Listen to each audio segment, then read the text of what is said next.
ఏమంటారో రాసుకోండి. మీ రాతలకు భయపడేవారెవ్వరూ లేరిక్కడ. యూట్యూబ్ ఛానల్లో వేసిన ప్రతిదానికి సమాధానం చెప్పాల్సిన అవసరం నాకు లేదు. ఈ మాటలు ఎవరో అభంశుభం తెలియని అమాయకులు మాట్లాడిన మాటలు కాదండోయ్. ఓ పరిపాలనా అధికారి చేసిన వ్యాఖ్యలు ఇవి. ఆయన వ్యాఖ్యలను బట్టి అర్థమవుతుంది పరిపాలనలో ఆయన ఎంత సమర్థుడో. ఆయనేనండోయ్ నెల్లూరు జిల్లా బుచ్చిరెడ్డిపాలెం నగర పంచాయతీ కమిషనర్ బాలకృష్ణ. ఆయన నియంతృత్వ వైఖరితో ఇటీవల వార్తల్లోకెక్కారు. చేసిన మంచి ఏదైనా ఉంటే చెప్పుకోవాల్సింది పోయి గతంలో నగర పంచాయతీ కమిషనర్లుగా పనిచేసిన అధికారులు నగర పంచాయతీ మొత్తం దోచేసినట్లు మాట్లాడుతున్నారట. కమిషనర్ అంటే ఎలా ఉండాలో నేను చూపిస్తానంటూ బడాయిలు చెప్పుకుంటున్నట్లు పుకార్లు షికార్లు చేస్తున్నాయి. ఏకంగా లక్షల్లో నగర పంచాయతీకి ఆదాయం సమకూర్చానని గొప్పలు చెప్పుకుంటున్న కమిషనర్ బాలకృష్ణ కనీసం వార్డుల్లో వీధి దీపాలు కూడా వేయించలేని పరిస్థితుల్లో ఎందుకున్నారని పలువురు ప్రశ్నిస్తున్నారు. లక్షల్లో ఆదాయం సమకూర్చారని చెప్పుకుంటున్న కమిషనర్ ఆ నిధులన్నీ దేనికి ఉపయోగించారో ప్రజలకు చెప్పాల్సిన బాధ్యత లేదా అంటూ మండిపడుతున్నారు.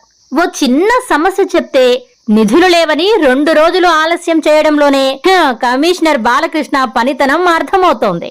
ఉదయం వచ్చి 4 గోడల మధ్య కూర్చుని కబుర్లు చెప్పుకుంటూ కాలం వెళ్లబుచ్చుతున్నారే తప్ప క్షేత్రస్థాయిలోకి వెళ్లి సమస్యలపై పరిశీలించిన సందర్భాలు భూతద్దం పెట్టి వెతికినా కనిపించవు.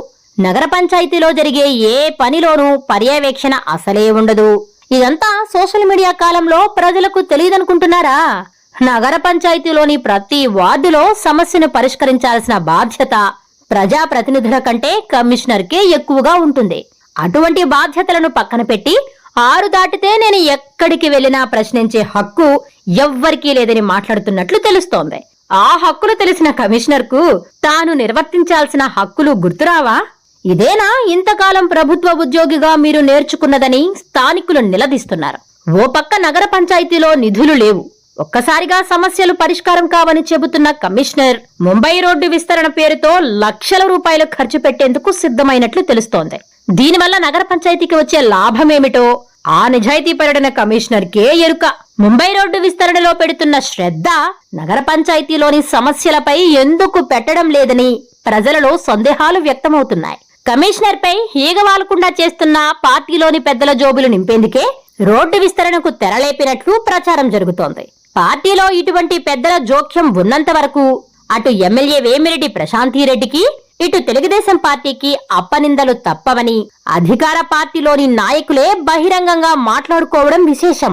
ప్రజలకు సేవ చేయడానికే తాను ప్రత్యక్ష రాజకీయాలకు వచ్చారని చెప్పుకుంటున్న ఎమ్మెల్యే ప్రశాంతిరెడ్డి అంతర్గతంగా జరుగుతున్న విషయాలపై ఎటువంటి చర్యలు తీసుకుంటారో వేచి చూడక తప్పదు.